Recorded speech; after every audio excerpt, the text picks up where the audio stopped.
titulado al tema de hoy, Pan del Cielo. Voy a rogar que vaya conmigo, por favor, al libro de Éxodo, al capítulo 25. Leeremos los versículos del 23 al 28. Éxodo, capítulo 25, versículos del 23 al 28. Dice la Biblia: harás asimismo una mesa de madera de acacia. Su longitud será de 2 codos y de 1 codo su anchura y su altura de codo y medio. Verso 24. La cubrirás de oro puro y le harás una cornisa alrededor. Le harás también una moldura alrededor de 1 palmo menor de anchura y harás la moldura de una cornisa alrededor. Y le harás 4 anillos de oro, los cuales pondrás en las 4 esquinas que corresponden a sus 4 patas. Los anillos estarán debajo de la moldura para lugares de las varas para llevar la mesa. Harás las varas de madera de acacia y la cubrirás de oro, y con ellas será llevada la mesa.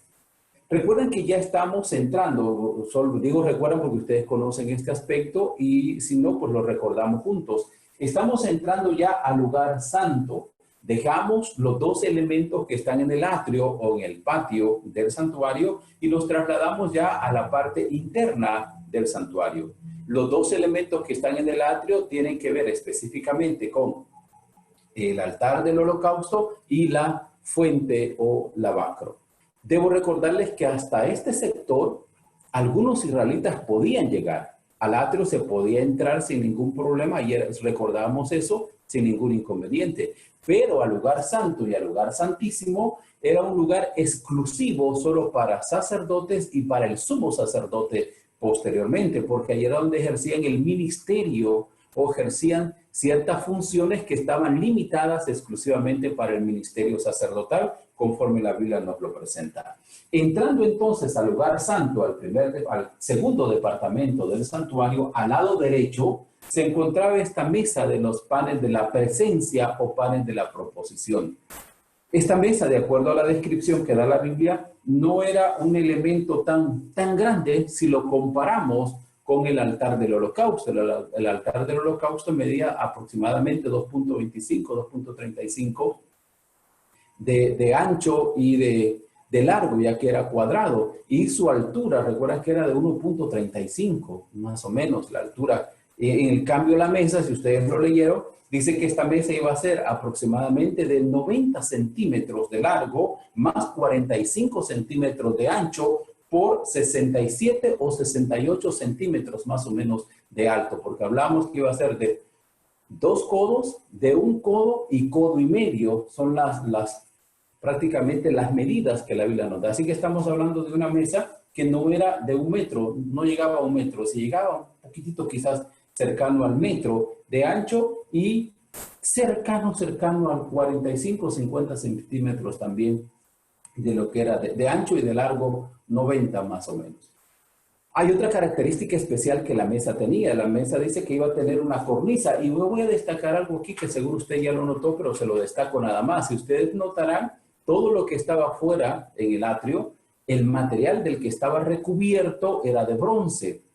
La Biblia dice que en el caso del altar del holocausto, como todos los elementos que veremos a continuación, en su mayoría los que tenían madera era madera de acacia, porque era la más duradera que existía en aquel entonces, pero tenían una recubierta. En el caso del altar del holocausto, la Biblia dice que estaba recubierta de bronce. Si ustedes recordarán, la fuente o lavacro también estaba hecho de bronce, pero ahora que entramos al lugar santo, notará que los elementos de este departamento no están cubiertos de bronce, sino que están cubiertos de oro. Y hay una razón por la cual están cubiertos de oro que esperamos en las próximas reuniones que tengamos. Vamos a hablar ya de los significados de los metales y todo ese sentido. Lo vamos a dejar para otra oportunidad porque no es el énfasis que le estamos dando a esta semana de reflexión que tenemos.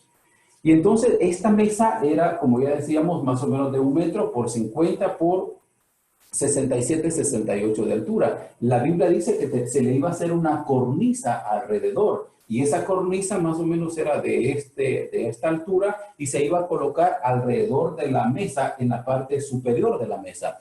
Esa cornisa también tenía un significado muy especial, y lo vamos a ver posteriormente. Luego se le tenían que hacer 4 anillos, como a los otros elementos también, para poder cargarlos. Recordarán ustedes que estos elementos eran movidos completamente debido a que los israelitas eran nómadas. Y como ellos eran nómadas, pues andaban de un lugar a otro. Así que esos elementos los cargaban entre 4 hombres y por eso se les hacía ese anillo, en el caso de la mesa, en las 4 esquinas, ahí donde las patas iban a empalmarse, ahí prácticamente se iban a colocar estos anillos para que se movieran. Todos estos elementos, cuando eran instalado el santuario, la Biblia dice que las varas se quitaban. Pero notarán ustedes que cuando llegamos al arca del pacto, al último elemento que está en el lugar santísimo, no se dice que las varas se separan. Y revisaremos por qué las varas del arca no se separaban. En cambio, las varas de los otros elementos podían separarse sin ningún problema. Y cuando se iban a mover, se colocaban las varas para que las personas encargadas pues llevaran estos elementos al otro sitio donde se iba a instalar el santuario. Inmediatamente después de todo esto, se explica qué se iba a colocar en esta mesa. Vaya por favor al versículo de Éxodo 25, 29 y 30. Éxodo 25, 29 y 30, que es el capítulo que tenemos. Capítulo 25, versículos 29 y 30. Dice, harás también sus platos, sus cucharas, sus cubiertas y sus tazones, con que se libará de oro fino los harás, y pondrás sobre la mesa el pan de la proposición delante de mí continuamente. Es interesante notar la función de este elemento. Si ustedes notan, se darán cuenta que las funciones de cada uno de los instrumentos del santuario era única y exclusiva nada más. Era única y exclusiva. En el caso de la mesa, la única función de esta mesa, así específicamente como la Biblia lo establece, era que se iba a colocar ahí los panes de la presencia o el pan de la proposición. Eran unas hogazas de pan que se colocaban ahí y la Biblia dice que eran 6, una hilera de 6 y otra hilera de 6, porque cada hogaza de pan representaba a una tribu de los israelitas. Así que básicamente ese pan, cuando el sacerdote llegaba al lugar, colocaba 2 hileras, una hilera con 6 panes y otra hilera con 6 panes, completando las 12 tribus del pueblo de Israel, las 12 hogazas de pan. Es interesante resaltar que Dios está diciendo que este pan iba a estar delante de él continuamente. Si entendemos que esos panes representan a la tribu de Israel y ahora por extensión, perdonen que esté utilizando esa palabra, no somos 12 tribus ahora dispersas en todo el mundo, aunque simbólicamente el Apocalipsis habla de las 12 tribus y habla de los sellados de cada una de esas 12 tribus de manera simbólica. Si tomamos ese simbolismo que la iglesia cristiana hoy de alguna forma está identificada con esas tribus, vamos a entender que simbólicamente también esos panes de la mesa de la presencia también se traslada ese simbolismo a la iglesia moderna. Y lo que Dios procura decirnos aquí, como se lo dijo a Moisés en aquel entonces, es que ese pan iba a estar permanentemente delante de él, ante su presencia. Lo que está tratando de decir es, mi pueblo va a estar delante de mí constantemente. En otras palabras, yo no voy a perder de vista al pueblo de Israel. Yo voy a estar constantemente viendo a mi pueblo, cuidando a mi pueblo, sustentando a mi pueblo. Y si lo trasladamos a la iglesia, es exactamente lo que sucede en el tiempo moderno.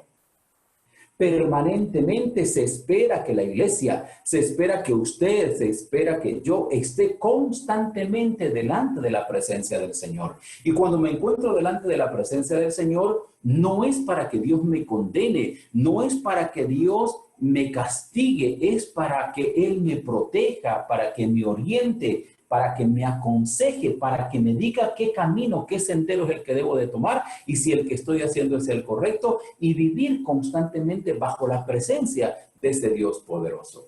Por eso esto de los panes de la proposición o de la presencia tiene una trascendencia sumamente importante para nosotros.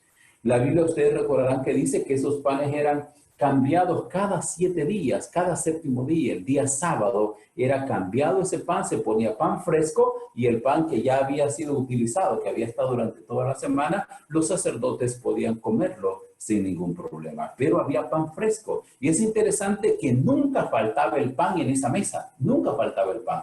¿Por qué nunca faltaba el pan? Porque nunca un israelita estaba fuera de la presencia del Señor si éste quería estar en la santa presencia de nuestro Señor, nuestro gran Dios, Jehová de los ejércitos. Por lo tanto, de ahí la importancia. Yo les explicaba o recordaba con ustedes, no tanto explicarles, sino lo que decía en los versículos anteriores, que era necesario hacer una cornisa a la mesa, una parte alta a la mesa. Y la razón era para que cuando los panes se colocaran, obviamente ese pan no se pudiera caer de ahí.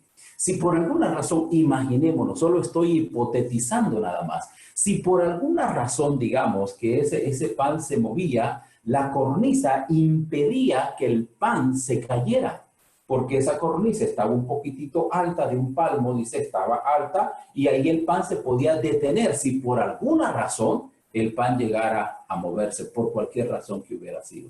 En otras palabras, lo que está diciendo, el pan estaba seguro en la mesa, porque esa cornisa también lo protegía de cualquier incidente que podía pasar. ¿Qué implica eso? Que también el pueblo de Dios, la iglesia de Dios, está rodeado de una cornisa especial, está rodeado de una cerca maravillosa que Dios ha colocado alrededor de su iglesia. Esa cerca maravillosa, indudablemente, son los mandamientos de Dios, los estatutos divinos, esas normas que indican que somos pertenencia de Dios, pero no solo somos pertenencia de Dios, sino que se encarga de protegernos a nosotros de cualquier asedio del enemigo. Dicho de otra manera, mi querido hermano y amigo, por cualquier sector que usted desee verlo, el anhelo de Dios era vivir con su iglesia, vivir con su pueblo, no solo estar con ellos, sino protegerlos a ellos de cualquier adversidad que pudieran enfrentar también en ese sentido. Por lo tanto, esta mesa de los panes de la presencia tiene un significado sumamente especial, porque, repito, nos hace recordar esa presencia del Señor, esa cercanía de Dios con nosotros, ese anhelo de Dios de tenernos frente a Él, de cuidarnos. Yo no sé, bueno, quizás para los padres que me escuchan va a ser más trascendente esto. No sé qué les pasó a ustedes cuando fueron padres por primera vez, pero cuando uno es padre, lo que menos quiere es apartar su mirada de los hijos. No sé si a usted le ha pasado, no quiere apartar la mirada de sus hijos. Y uno va a la cuna o va a la cama donde la bebé o el bebé está y se le queda viendo. Y ustedes saben que los niños cuando están dormidos hacen ciertos gestos, no hacen manifestaciones. Se sonríen y hacen esto y hacen lo otro. Y uno disfruta cuando los ve haciendo ese tipo de manifestaciones que hacen cuando están dormidos. ¿Cómo disfruta uno contemplar a sus hijos? Y ya cuando los hijos van creciendo de igual manera. Y es curioso que cuando uno está contemplando a sus hijos, generalmente se pregunta, ¿y a quién se parece? ¿Y a quién se parece? Y los familiares también, mira, se parece a él o se parece a ella, o los ojos son de este, la nariz es del otro, y comienzan a buscarle parecidos en la contemplación. Pero ¿qué padre no se deleita contemplando a sus hijos en sus victorias, en sus fracasos? Y uno, como dije el domingo, quiere tener a sus hijos siempre cerca de uno, y disfrutar ese desarrollo que ellos van teniendo. Imagínese a Dios con ese mismo deseo, con esa misma inclinación maravillosa de ver a sus hijos en su desarrollo, de verlos crecer, verlos en sus luchas, estar con ellos y gozarse en sus éxitos, como también estar con ellos en los fracasos, en las tristezas, inclinarse hacia ellos, darles un abrazo y hacerles sentir, hijo, no estás solo, yo estoy contigo. Y los panes de la presencia tenían ese objetivo particular, hacernos sentir que Dios está cerca de nosotros y que el anhelo del Dios divino es tenernos constantemente frente a Él, cerca de Él, para amarnos, para contemplarnos de la manera maravillosa en que lo va a hacer. Y eso es lo que implica los panes de la presencia. Sin embargo, esos panes pueden también tener otros significados especiales, que vamos a revisar dos significados más. Número uno, decíamos, específicamente, de acuerdo a lo que la Biblia habla, representan al pueblo de Dios, en principio, al pueblo de Dios que está constantemente delante de su presencia.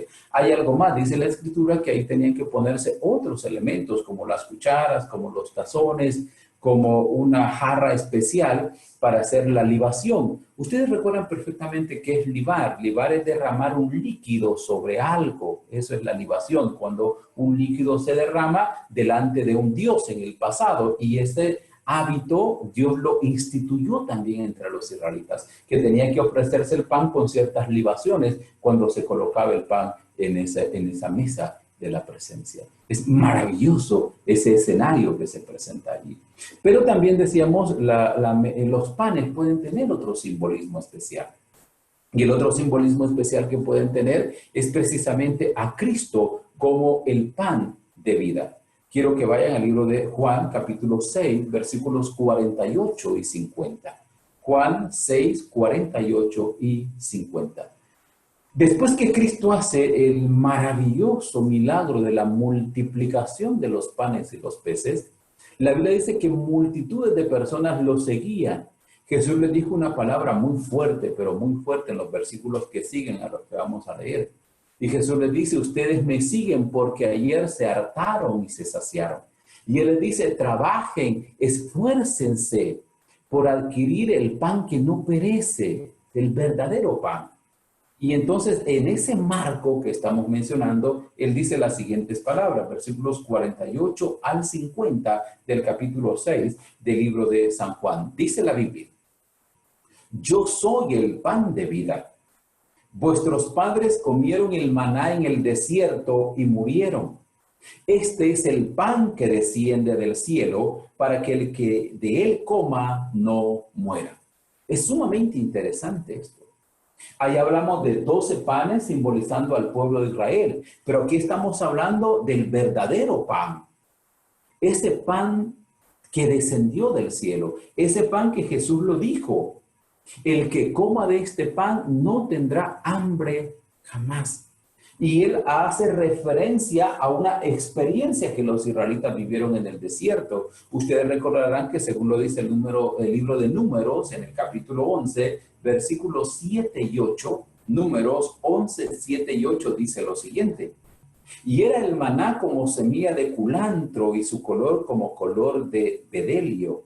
El pueblo se esparcía y lo recogía y lo molía en molinos o lo majaba en morteros y lo cocía en caldera o hacía de él tortas. Su sabor era como sabor de aceite nuevo. Es maravillosa la descripción que hace Números del maná. Debo decirles que cuando yo leí, pues en principio, este milagro del maná, yo creía simple y sencillamente que los israelitas tenían que ir, recoger el maná y comérselo. Esa era mi impresión, no sé cuál es la que usted tiene, pero esa era la impresión que yo tenía. Que solo era ir a comerlo y como dice la Biblia que era como hojuelas, que era como el cornflake de Kellogg, usted lo agarraba, se lo coma y ya está todo listo. Y ya a mediodía lo esperaba y volvía a recoger y a dormir toda la mañana. Ya a dormir, porque como ya volver a recoger y comer. Y en la tarde recoger y comer, no hay ningún problema. Y los demás a holgazanearnos, porque como ya no había nada que hacer. Pero cuando usted lee la descripción que hace el libro de Números, se da cuenta que no era un asunto de solo recoger y comer. Aquí dice la Biblia de manera categórica asuntos muy importantes. Número 1, dice en primer lugar que el maná era como semilla de culantro. Yo no sé si usted ha visto el culantro alguna vez. Dice que el maná era así, como una semilla de culantro. Y esa semilla de culantro dice que caía y entonces los israelitas tenían que esparcirse y recoger esas semillas, recoger esas cosas, ¿no? No las semillas, sino algo que era similar a la semilla de culantro. Porque aquí no está diciendo que era semilla de culantro, simplemente está diciendo que era como semilla de culantro, o sea, se parecía a la semilla de culantro. Y entonces dice la Biblia que los israelitas iban y recogían aquel maná. Y una vez que lo recogían, dice que lo llevaban a molinos y comenzaban a molerlo. Se acordarán algunos de los que están aquí, no les voy a decir viejos, no es esa la idea, pero algunos se recordarán que hace unos años atrás, pues no se molía como muelen ahora. No habían esos tipos de molinos de nixtamal, ni habían licuadoras como tenemos hoy, sino que lo que habían eran esos famosos molinos de mano, lo recuerdan algunos, ¿no? Y uno echaba el maíz ahí en unas cosas que se le colocaba encima y comenzaba a moler, y a moler, y a moler, y a moler. Y la madre agarraba aquella masa y después la ponía en una piedra de moler y comenzaban a moler. Era un proceso increíble ese. Yo recuerdo que no una vez, sino varias veces me tocó estar moliendo y moliendo y dale. Y yo decía, ya voy a terminar, no, aquí hay más maíz, y a echarle más maíz, a volver a moler. Aquí. Y pasaba uno ahí dándole vuelta a aquella cosa y cambiaba de mano porque le dolía una y cambiaba la otra. Y yo recuerdo que a mí no me gustaba ponerle ese gran cumbo grande arriba porque más que me asustaba cuando me lo subían hasta arriba el maíz y lo hacían el chiquitito, pero igual más vueltas le daba la situación, era igual. Y entonces estaba ese molino para moler el maíz, moler el maicillo o moler cualquier cosa que uno quería hacer, moler el cacao para hacer el chocolate ese que se hacía, ¿no? Es rico, ¿no? Y uno lo molía y era interesante todo ese proceso. Imagínense que algo así sucedía con los israelitas. Dice que ellos lo llevaban y lo molían de manera artesanal también. Y si no, lo majaban con morteros. Yo no sé si ustedes saben, bueno, las amas de casa saben qué es un mortero. Para los jóvenes, cuando decimos mortero, se refieren a esos que se encienden en Navidad, ¿verdad? En Año Nuevo, le ponen el maíz y explota. No, el mortero es un elemento de madera que las damas saben que se usa. Se pone en un guacalito y se le comienza a hacer presión para machacar el grano. Ese es un mortero, ese es ese elemento que se utiliza de madera y con eso se machaca y a eso se le llama mortero. Algo similar a esto, ¿no? Perdón que voy a utilizar esto y entonces con esto se machaca. Y diríamos que esto era el famoso mortero. Entonces, dice que los israelitas tenían o que molerlo o que majarlo con el mortero. Y una vez que hacían eso, la Biblia dice que lo cocían en una caldera o hacían de él tortas. Y estas tortas, pues las cocían y se las comían. Así que no crea usted quizás, yo siempre pensé, le soy muy sincero, siempre lo pensé, hasta después que leí este texto ya no lo razoné así. Y yo dije, no hubiera querido vivir el tiempo de los israelitas. Yo sí hubiera querido vivir para comer maná y comer maná de gratis y solo recoger y después a jugar o hacer cualquier cosa. Pero cuando encontré este texto que hay que molerlo y me recordé de mi infancia, ay, siempre me va a tocar moler. Y así que mejor está bien en la época que viví. Está perfecta. Y entonces, y se hacían tortas. O si no, usted lo podía cocer en una caldera. O sea, habían varias maneras de presentar el maná. Y eso era lo que comían constantemente los israelitas, ya sea en sopa, ya sea en una torta que la hacían a mediodía, en la mañana la hacían como cereal, en la tarde la hacían quizás molida de otra manera, y era maná todo el tiempo. A mí me preocupa que a veces los niños se enojan porque solo frijolitos hay. Y solo frijoles hay, sí. Su mamá se los da en la mañana fritos, en la mañana, en mediodía se los da en sopa, en la tarde se los da sancochados, como sea, pero es el mismo frijol al fin y al cabo, ¿no? Solo le cambian la presentación y a veces uno como que tiende a aburrirse de eso. Pero la dieta de nuestro país, usted sabe que es a base de arroz y frijoles, esa es la base. Y qué rico es esa comida, qué rica. Y qué rica cuando la presentan de diferentes maneras. Pues imagínense que el maná era igual y lo presentaban de diferentes maneras. Y entonces la Biblia habla de eso y dice Jesús, hablando de este milagro del cual usted conoce. El milagro maravilloso de la caída del maná es que Dios había ordenado a los israelitas que tenían que recoger el maná diariamente. Solo el viernes ellos tenían que recoger doble porción porque llegaba el sábado. Y el sábado dice la Biblia que no iba a haber maná porque era el día de reposo. Y entonces el sábado no caía maná, el viernes se recogía doble porción para utilizarla el sábado y el domingo se volvía otra vez la misma rutina. Si alguien guardaba maná de martes para miércoles, la Biblia dice que el maná se engusanaba porque la orden de Dios era que lo iban a recoger a diario. Y si alguien guardaba maná de viernes para sábado, no se engusanaba.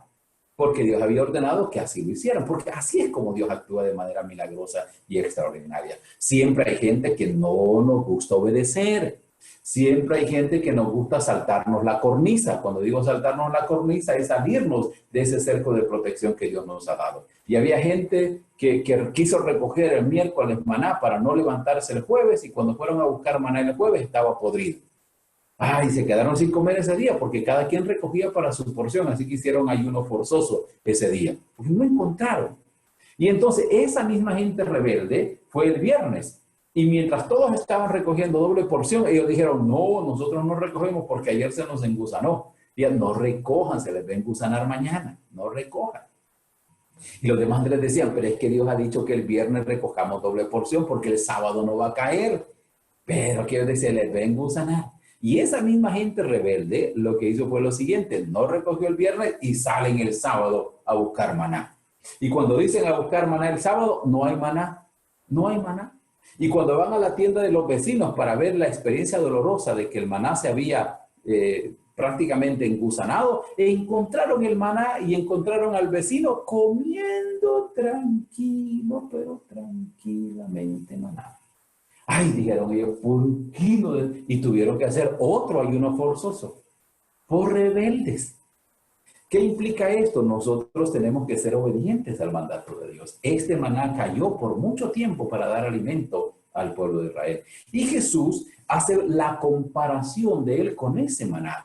Pero él les dice, el problema del maná que cayó, del pan del cielo que cayó en el tiempo de sus padres, es que los que comieron ese maná murieron. Sin embargo, el que come de este pan, el que me come a mí como pan de manera simbólica, vivirá.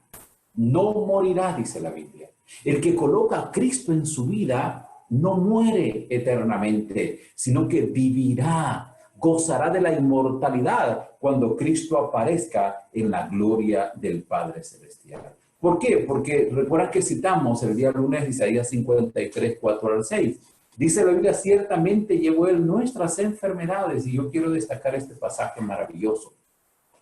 Porque hoy nos enfermamos de cáncer, porque hoy nos enfermamos de dengue, porque hoy nos enfermamos de una gripa, porque hoy está el COVID-19, porque tenemos tantas enfermedades. Y la angustia de Cristo fue tan terrible que mi Biblia dice que Él llevó nuestras enfermedades. Así que cuando Cristo murió en la cruz del Calvario, Él murió por su cáncer, Él murió por su dengue, Él murió por su problema renal. Él cargó esa enfermedad suya. Imagínense el dolor de una persona que tiene cáncer, la angustia de una persona que tiene COVID. Mi Biblia dice que Cristo en su cuerpo padeció también esos dolores, porque Él sufrió nuestros dolores, llevó nuestras enfermedades en la cruz del Calvario. Y como Él hizo eso, es exactamente nuestro sustituto, pero no solamente es nuestro sustituto, también Él es el medio que puede alimentar nuestra vida de tanta necesidad que tenemos. Él es el único que puede satisfacer esa necesidad espiritual. Él es el único que puede entendernos realmente en medio del dolor, de la pérdida de un ser querido, porque Él perdió a Lázaro, perdió a Juan el Bautista, que era su pariente, era su primo. Él puede entender a aquel que está enfermo porque Él sufrió nuestras enfermedades. Él puede entender la agonía que es estar en una situación difícil porque Él agonizó en la cruz del Calvario. Él puede entender perfectamente cualquier dolor que enfrentamos porque Él también lo enfrentó. El luto, la angustia, el vacío, Jesús también lo experimentó como humano. Y Él nos entiende en ese sentido, de acuerdo al principio que la Biblia presenta. Dice que Él llevó nuestras enfermedades, sufrió nuestros dolores. El herido fue por nuestras rebeliones, molido por nuestros pecados, y el castigo de nuestra paz fue sobre Él. Por lo tanto, amados míos, es necesario que entendamos lo que dijo el mismo Jesús en el libro de Mateo. Voy a pedirles que vayan al libro de Mateo, que me pareció sumamente este texto interesante y usted lo conoce. Mateo 4:4. Mateo 4:4. Dijo Jesús, escrito está, no solo de pan vivirá el hombre, sino de toda palabra que sale de la boca de Dios. Me fascina este texto. Y me fascina este texto por una simple y sencilla razón. Porque a veces muchos de nosotros nos preocupamos por las cosas materiales y está bien que lo hagamos. Está bien. Muchas veces nosotros agonizamos por algunas cosas que no tenemos. Y Jesús dice, debo de recordarles que no solo de pan vivirá el hombre, sino de toda palabra que sale de la boca de Dios. Dando a entender que la palabra de Dios también es pan que satisface nuestra necesidad espiritual. Cristo es el pan vivo que desciende del cielo. Pero no solo Cristo es el pan vivo, también Él dice que la palabra de Dios es el pan que puede satisfacer la necesidad espiritual de cada uno de los seres humanos. Hay vacíos emocionales que solo la palabra de Dios puede satisfacer. Hay necesidades espirituales que solo las promesas de la Biblia pueden satisfacer esa hambre espiritual que el ser humano tiene en este instante. Por lo tanto, es preciso, es necesario que vayamos al alimento que es la palabra de Dios también, para que de esa manera nos fortalezcamos en nuestra vida cristiana. Por lo tanto, los panes de la presencia, los panes que se presentaban en Israel, les dije, el significado primario es al pueblo de Israel y por extensión a la iglesia. Pero también pueden tener el simbolismo de Cristo como el pan vivo que descendió del cielo. No solo el simbolismo de Cristo como pan vivo que descendió del cielo, sino, como Jesús lo dijo, como la palabra de Dios que satisface nuestra vida espiritual. Por ejemplo, el libro de Jeremías, en el capítulo 15 y el versículo 16, el profeta dice lo siguiente: fueron halladas tus palabras y yo las comí. Y tu palabra me fue por gozo y por alegría de mi corazón, porque tu nombre se invocó sobre mí, oh Jehová de los ejércitos. Mire qué interesante. Dice el profeta, él compara la palabra de Dios como un alimento. Y él dice, yo encontré tus palabras y las comí. Y me fascina esa frase, las comí. El término comer implica no solo colocar el bolo en la boca, la comida en la boca. Eso no es comer, es ingerir completamente. Es masticar algo y después que las glándulas salivares hacen su trabajo en la boca, luego ese bolo alimenticio entra a nuestro organismo y cuando entra a nuestro estómago, ahí todos los elementos para hacer la digestión, los jugos gástricos comienzan a hacer su función en ese bolo alimenticio y de acuerdo a la necesidad que tiene cada organismo de nuestro ser, la sangre se encarga de hacer llegar todos los nutrientes que ese alimento nos da a las diferentes partes de nuestro cuerpo. Entonces, Jeremías dice, yo comí tu palabra, comí tu palabra. Cuando él está diciendo la comí, significa la mastiqué, hice todo el proceso, digerí tu palabra, la digerí. Y esa palabra vino y satisfizo mi necesidad. Llenó mi mente, llenó mi corazón, llenó de energía mi estado emocional, me transformó espiritualmente y me hizo una persona totalmente diferente. Ya no soy frágil, ya no soy débil espiritualmente porque tu palabra me confortó, me alimentó, solidificó mi vida en este crecimiento que estoy llevando. Y es interesante que la palabra puede ser leche para algunos. Para aquellos que están comenzando el camino cristiano, la Biblia es como una leche, la leche espiritual. Pero para aquellos que ya tenemos o tienen un poquitito de tiempo de estar en la iglesia o en Cristo, no necesitan leche, necesitan comida más sólida. Y en la Biblia hay comida sólida también, sólida. Pero esa comida sólida tiene que ser comida ya por organismos que estén bien desarrollados. O sea, a un niño recién nacido, usted no le va a dar una tortilla con queso y frijoles, ¿no? Y de paso tostada. No se la va a dar así, porque no lo va a poder digerir. Su organismo está listo para la leche. El recién bautizado, el recién llegado a Cristo necesita leche. Pero ya una persona de 40 años que solo leche quiere, digo 40 años de estar en la iglesia, 20 años de estar en la iglesia, 15 años de estar en la iglesia. ¿Y qué quiere, hermano? Leche, leche. Es que esos mensajes duros, no, mejor leche, leche. Hermano, se va a enfermar. ¿Usted sabe que se va a enfermar? No, a estas alturas se necesita a veces ya comida más sólida, que alimente nuestro organismo, que lo nutra de manera correcta. Y es precisamente lo que la Biblia dice en ese sentido. Vaya por favor a Hebreos 4:12. En Hebreos 4:12 tenemos un mensaje sumamente interesante para nuestra vida. Hebreos 4:12. Usted conoce ese texto, lo conoce. Y como he dicho que no enseñamos nada nuevo, si no recordamos principios que usted ya sabe, solo lo vamos a recordar hoy. Hebreos 4:12.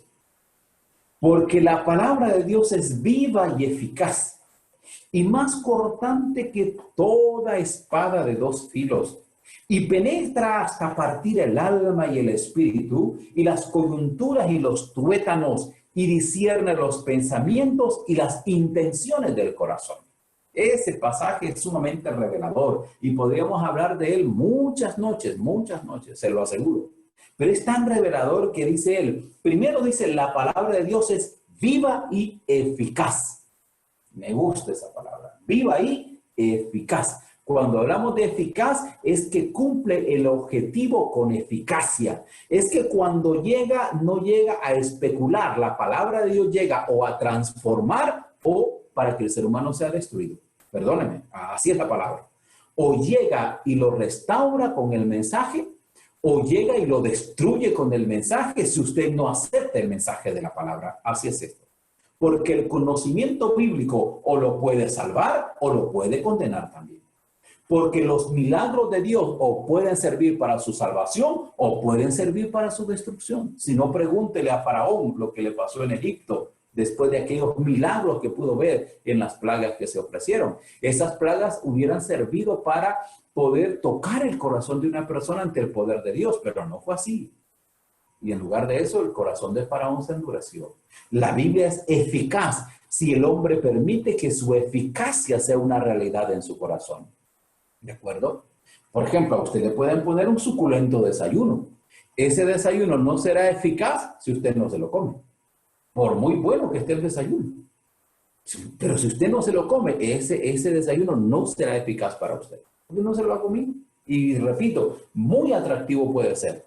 Pero si usted no se lo come, no sirve de nada.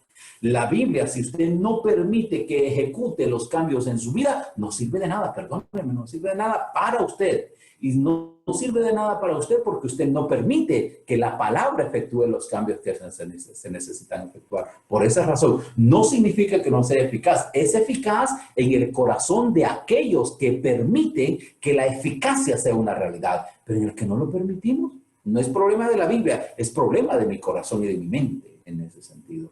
Y entonces se agrega ahí, dice que es cortante como una espada aguda de dos filos, o salva o condena, ¿de acuerdo? El conocimiento bíblico o salva o condena, nunca olvide esto, nunca lo olvide. Si practica, salva, si no practica, condena, en ese sentido. Y sigue diciendo, y penetra hasta partir el alma y el espíritu. Fíjese que la Biblia revisa los tres componentes del ser humano. Usted lo puede leer ahí. La palabra de Dios, el pan de Dios, el pan de vida, llega a tocar los tres componentes principales del ser humano. Número uno, toca la parte espiritual del ser humano. Porque dice ahí que penetra hasta partir el alma y el espíritu. Hablamos de la parte espiritual del ser humano. En otras palabras, la Biblia con su eficacia llega a tu vida para transformar tu vida espiritual, para transformar todo lo que está endurecido, sucio por el pecado. Entonces la Biblia llega para hacer esa transformación maravillosa en tu vida espiritual. Número dos, dice, y también llega para partir las coyunturas y los tuétanos. Coyunturas y tuétanos. Está hablando de los huesos, está hablando del esqueleto humano, está hablando de la parte física del ser humano. En otras palabras, toca la parte espiritual, el alma y el espíritu, toca la parte física, los tuétanos y las coyunturas, porque la vida tiene que transformarte físicamente. Si te transforma espiritualmente, esa transformación espiritual tiene que verse por fuera también. Tu apariencia física tiene que cambiar radicalmente. Si no cambia radicalmente por fuera, entonces no vas a expresar lo que está realmente por dentro. Por ejemplo, yo no sé si usted ha encontrado personas que no sonríen. Yo me encontré una persona que y una vez le pregunté, ¿por qué no sonríe? Es que yo sonrío, pero por dentro, me dijo. Y dije, ¿quién va a sonreír por dentro? ¿Y quién va a ver su sonrisa interna? No, es que usted no sabe, yo por dentro estoy gozándome. Yo no puedo ver que usted esté gozando por dentro. Usted tiene que expresarlo con sus ojos, con sus comisuras de los labios, con sus gestos. Transformación física. Somos transformados físicamente por el poder de la palabra. Y número tres, la parte emocional. Dice que discierne los pensamientos y las intenciones del corazón. Transformación emocional. Discierne los pensamientos. Usted sabe qué es lo que es discernir, aclarar. Discierne los pensamientos, transforma su modo de ver las cosas. Qué triste es encontrar personas que para todo es desánimo. Todo es frustración. Es que esto no sirve. Esto se va a poner peor. Yo creo que de esta crisis no paso. Me voy a morir en esta crisis. Y se va a morir en esta crisis. Es que no voy a avanzar. Yo sé que esto no lo voy a lograr. Y no lo va a lograr. Porque mentalmente se está predisponiendo para no lograr las cosas. ¡Qué dolor! Es que nadie cumple, pastor, nadie cumple. En el cristianismo nadie cumple, todo el mundo fracasa. Mire, mentalidad más terrible, retrógrada que tenemos, pensando en que nadie va a cumplir y viendo a los que no cumplen. No se preocupe por ellos, preocúpese por usted mismo. Haga un cambio emocional. Romanos 12:2 dice que la renovación de nuestra vida comienza en nuestra mente, en las intenciones, lo que me motiva a hacer las cosas. Y la Biblia es eficaz cambiando mi mentalidad y cambiando las intenciones de mi corazón. Ya mi corazón no piensa en hacer daño, sino en hacer bien. Hasta ahí llega la palabra de Dios. Por eso usted debe alimentarse de la Biblia. Por eso usted debe de coger a diario ese pan, que es la palabra de Dios, para que haya esa satisfacción en su vida espiritual, física y emocional. Y debe de alimentarse de Jesús, del personaje principal de la Biblia, de ese Cristo maravilloso que está dispuesto a perdonar sus pecados y mis pecados y limpiarnos de toda maldad. Debe permitir que Dios lo guíe como los panes en la mesa de la proposición a la presencia, que esos panes estaban constantemente delante de la presencia de Dios. Vivamos delante de la presencia del Señor constantemente. Vivamos cerca de Él. Cerca de Él. No nos apartemos ni un ápice de la presencia de Dios. Y cuando sintamos que nos estamos alejando, corramos inmediatamente a los brazos del Padre Celestial para que Él pueda fortalecer nuestra vida. Permítanos concluir y antes de hacerlo, vamos a escuchar un canto que nos ayudará a recordar esa necesidad de presentarnos delante de Dios exactamente tal como somos.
Ese debería de ser nuestro anhelo.